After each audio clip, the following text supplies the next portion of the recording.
Hello friends and all candidates of Bihar CET BEd 2020। Friends, जैसा कि आप सभी को पता होगा, आप लोगों के सीईटी बीएड का एग्जाम 22 सितंबर 2020 को हो चुका है। और यदि आप अपने प्रश्नों का आंसर की पाना चाहते हैं तो आप इस वीडियो को पूरा जरूर देखिए, क्योंकि मैं आपको इस वीडियो में सेक्शन 4 जो आपका जनरल अवेयरनेस अर्थात सामान्य जानकारी से जो 40 प्रश्न पूछे गए हैं उसके 100% करेक्ट आंसर के साथ मैं आपको ये वीडियो प्रोवाइड करवा रहा हूँ। आप चाहें तो कहीं से भी उसे मिला सकते हैं। इससे पहले मैंने आप लोगों को जो सेक्शन 5 था teaching learning environment in school, उसके बाद आपका जो सेक्शन 2 है जनरल हिंदी और section 3 logical and analytical reasoning, तो उन सभी का आंसर की मैंने आप लोगों को प्रोवाइड करवा दिया हूँ। आप इस चैनल पे उन सभी वीडियो को देख सकते हैं। तो ये आपका सेक्शन 4 है। उसके बाद सेक्शन 1 जो आपका जनरल इंग्लिश कम्प्रीहेंशन रह जाएगा, उसका भी वीडियो बहुत जल्द आप लोगों के समक्ष मिल जाएगी। तो आप इस चैनल को अभी सब्सक्राइब कर लीजिए, साथ में नोटिफिकेशन बिल को दबाकर ऑल नोटिफिकेशन जरूर ऑन कर लीजिएगा, ताकि आपके आने वाले रिजल्ट एवं काउंसलिंग से जुड़ी हर एक प्रकार की इन्फॉर्मेशन आपको इस चैनल पर मिलती रहेगी। तो यहाँ पे देखिए, सबसे पहले आपको बता दूँ जो आपका 56 से लेकर 95 तक का क्वेश्चन, टोटल 40 क्वेश्चन आपका पूछा गया है जनरल अवेयरनेस से। पहला क्वेश्चन आप देख सकते हैं 56 नंबर कि बंगाल का विभाजन किस वर्ष हुआ था। तो आप सभी के जानकारी के लिए बता दूं, बंगाल का जो विभाजन हुआ था 1905 ईस्वी में हुआ था। इसमें किसी स्टूडेंट्स ने सी लगा दिया है, सी बिल्कुल गलत होगा। ये किसी स्टूडेंट्स ने मेरे व्हाट्सएप पे भेजा है, तो मैं आप लोगों को आंसर की प्रोवाइड करवा रहा हूँ। तो देखिए, ऑप्शन नंबर बी जो है इसका करेक्ट आंसर होगा 1905 ईस्वी। 57 नंबर क्वेश्चन है, यहाँ पे देखिए 56 के बाद 57, चंपारण आंदोलन किसने प्रारंभ किया। तो चंपारण आंदोलन जो है ये महात्मा गांधी जी के द्वारा प्रारंभ किया गया था। तो ये देख सकते हैं MK गांधी मतलब मोहनदास करमचंद गांधी। तो इसका आंसर ऑप्शन नंबर ए होगा। यहाँ पे स्पष्ट करके केवल महात्मा गांधी नहीं दिया गया, लेकिन आपको कंफ्यूज नहीं करना है, उनका नाम पूरा नाम जो था मोहनदास करमचंद गांधी था। तो ऑप्शन नंबर ए इसका करेक्ट आंसर होगा। देखिए दोस्तों, मैं आपको बता दूँ इसका जो सेट कोड है इस क्वेश्चन का ये डी है। तो आपका कोई भी सेट कोड हो सकता है, जो है नंबरिंग में थोड़ा बहुत परिवर्तन होता है, लेकिन क्वेश्चन हर एक सेट में समान ही होते हैं। इसी प्रकार देखिए 58 नंबर क्वेश्चन जो है, भारतीय राष्ट्रीय कांग्रेस की स्थापना किस वर्ष हुई। तो भारतीय राष्ट्रीय कांग्रेस की जो स्थापना हुई थी 1885 ईस्वी में हुई थी। तो इसका आंसर ऑप्शन नंबर सी हो जाएगा। 1884 स्टूडेंट्स ने दिया, बिल्कुल गलत है। तो सी इसका आंसर हो जाएगा 1885 ईस्वी। बिरसा मुंडा किस राज्य से संबंधित है। आपने जूनियर क्लास में पढ़ा होगा 6, 7, 8 के क्लास में कि बिरसा मुंडा का जो संबंध है ये झारखंड राज्य से। ऑप्शन नंबर बी इसका करेक्ट आंसर होगा, झारखंड राज्य। गीतांजलि की रचना किसने की थी। तो रविंद्रनाथ टैगोर ने। RS टैगोर हो जाएगा, ऑप्शन नंबर ए हो जाएगा RS टैगोर। फिर आगे देखिए 61 नंबर प्रश्न है कि बिहार के मुख्यमंत्री कौन है। आप सभी को पता होगा अभी हाल ही में वर्तमान में जो बिहार के मुख्यमंत्री है ये नीतीश कुमार जी है। तो आपको वर्तमान संदर्भ में जो है आंसर देना होता है। ऑप्शन नंबर ए इसका करेक्ट आंसर होगा। 61 के बाद फिर आप देखते हैं, यहाँ पे देख सकते हैं 62 नंबर प्रश्न, हुमायूं का मकबरा कहाँ स्थित है। तो हुमायूं का जो मकबरा स्थित है ये आपका 62 का जो आंसर हो जाएगा ऑप्शन नंबर सी होगा, दिल्ली में। हुमायूं का मकबरा जो है दिल्ली में स्थित है। उसके बाद 63 नंबर प्रश्न जो है आपका कि दीन ए इलाही किसने प्रारंभ किया। तो अकबर ने जो है दीन ए इलाही प्रारंभ किया था। इसका आंसर ऑप्शन नंबर ए हो जाएगा अकबर। 64 नंबर प्रश्न है कि पानीपत का युद्ध कब लड़ा गया था। तो पानीपत का जो युद्ध लड़ा गया था ये आपका 1526 ईस्वी में लड़ा गया था। ऑप्शन नंबर बी इसका करेक्ट आंसर होगा 1526। 64 का जो आंसर हो जाएगा आपका ऑप्शन नंबर बी हो जाएगा। 65 नंबर क्वेश्चन है कि हुमायूं नामा किसने लिखी है। हुमायूं नामा किसने लिखी है। तो हुमायूं नामा जो है गुलबदन बेगम ने लिखी है। ऑप्शन नंबर ए जो है इसका करेक्ट आंसर होगा, हुमायूं नामा गुलबदन बेगम ने लिखी है। किसी ने देखिए यहाँ पे हुमायूं नाम से है तो हुमायूं ऑप्शन देख के सही कर दिया, जो कि गलत है। तो यहाँ पे गुलबदन बेगम के द्वारा जो है हुमायूं नामा लिखा गया है। तो 65 का आंसर ऑप्शन नंबर ए हो जाएगा। उसके बाद देखिए महावीर का जन्म कहाँ हुआ था। तो कि महावीर का जन्म कुंडग्राम वैशाली में हुआ था, लेकिन यहाँ पे देखिए वैशाली भी ऑप्शन है और कुंडग्राम भी ऑप्शन है। तो जहाँ पे हुआ था ये कुंडग्राम जगह है जहाँ पे उनका जन्म हुआ था, और ये वैशाली डिस्ट्रिक्ट के अंतर्गत आते हैं। तो इसका आंसर ऑप्शन नंबर बी होगा, कुंडग्राम, क्योंकि प्रायोरिटी आपको जो है नज़दीकी चीज़ों को देनी चाहिए। तो ऑप्शन नंबर 20 का करेक्ट आंसर होगा। कहता है कि कौन सा प्रथम वेद है। तो देखिए ऋग्वेद जो है ये आपका प्रथम वेद है। तो 67 का जो आंसर हो जाएगा ऑप्शन नंबर डी हो जाएगा। इसी प्रकार देख सकते हैं आप 68 नंबर प्रश्न, मिजोरम की राजधानी कौन है। तो आपको पता होगा कि मिजोरम की जो राजधानी है ये आपका आइजोल है। आइजोल ऑप्शन नंबर बी इसका करेक्ट आंसर होगा। गैंगटोक नहीं होगा, आइजोल होगा। 68 का आंसर आपका बी हो जाएगा। 69 नंबर प्रश्न है उत्तर प्रदेश की राजधानी कहाँ है। तो आपको पता होगा उत्तर प्रदेश की राजधानी लखनऊ है। ऑप्शन नंबर ए जो है इसका करेक्ट आंसर होगा। लखनऊ जो है उत्तर प्रदेश की राजधानी है, यूपी की राजधानी।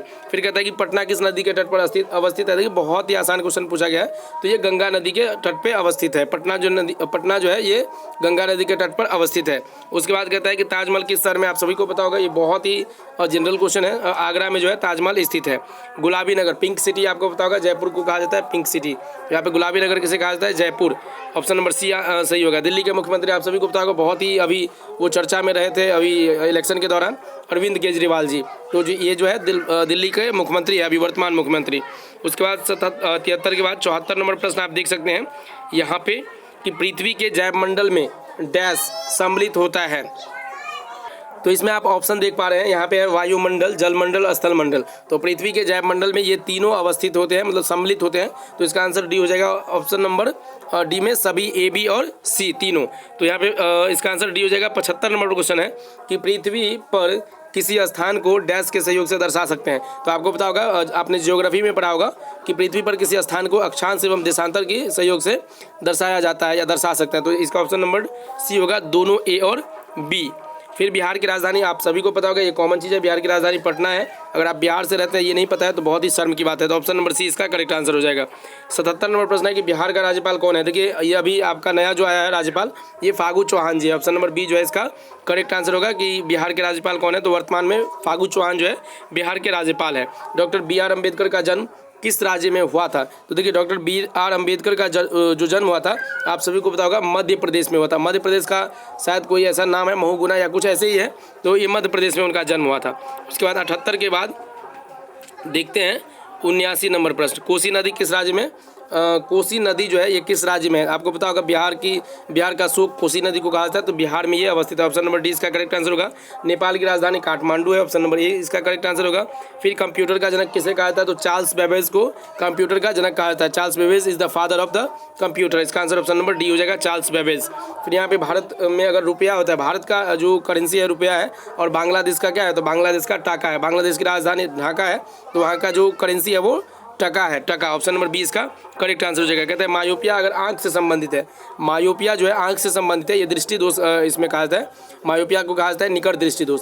तो ये आंख से संबंधित है। तो मेनिंजाइटिस जो है ये मस्तिष्क से संबंधित है। ऑप्शन नंबर बी इसका करेक्ट आंसर हो जाएगा। अब कहता है कि 84 नंबर प्रश्न है कि कौन पृथ्वी का भाग है, कौन पृथ्वी का भाग है। तो देखिए वायुमंडल, जलमंडल, स्थल मंडल, और ऑप्शन नंबर डी में है सभी ए, बी और सी। तो 84 का जो आपका आंसर होगा वो डी हो जाएगा कि पृथ्वी का भाग जो है वायुमंडल भी है, जलमंडल भी है और स्थल मंडल भी है। ऑप्शन नंबर डी इसका करेक्ट आंसर हो जाएगा। अब देखते हैं 84 के बाद 85 नंबर प्रश्न। यहाँ पे आप 85 नंबर प्रश्न देख सकते हैं, निम्नलिखित में पृथ्वी का सबसे बड़ा महासागर कौन है। तो प्रशांत महासागर जो है सबसे बड़ा महासागर भी है पूरे विश्व में, और उसके बाद सबसे गहरा महासागर भी प्रशांत महासागर ही है। तो इसका आंसर ऑप्शन नंबर ए हो जाएगा। कहता है कि ओजोन परत क्षरण के लिए मुख्यतया जिम्मेदार कौन है। इंग्लिश में है कि which gas is mainly responsible for ozone layer depletion. तो ये आपका क्लोरोफ्लोरोकार्बन है। ऑप्शन नंबर सी आप देख रहे हैं, CFC। तो इसका आंसर ऑप्शन नंबर सी हो जाएगा। कार्बन डाइऑक्साइड नहीं होगा, CFC होगा, क्लोरोफ्लोरोकार्बन। फिर कहता है कि जकार्ता किस देश की राजधानी है। तो जकार्ता जो है आपका 87 का जो आंसर हो जाएगा, जकार्ता इंडोनेशिया देश की राजधानी है। तो इसका आंसर ऑप्शन नंबर बी हो जाएगा, इंडोनेशिया।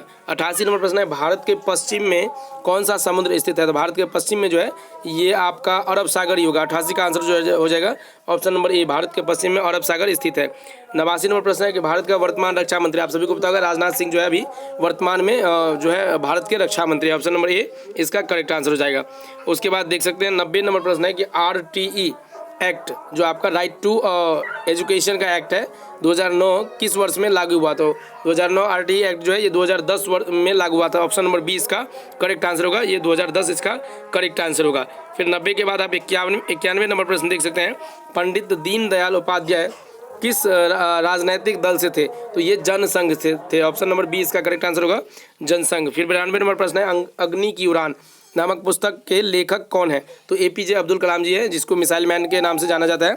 तो अग्नि की उड़ान नामक पुस्तक के लेखक जो है ये APJ अब्दुल कलाम जी है। ऑप्शन नंबर ए इसका करेक्ट आंसर होगा। 93 नंबर प्रश्न है कि भारतीय संविधान का कौन सा अनुच्छेद राज्यों में राष्ट्रपति शासन लागू करने से संबंधित है। तो ये आर्टिकल 356 है।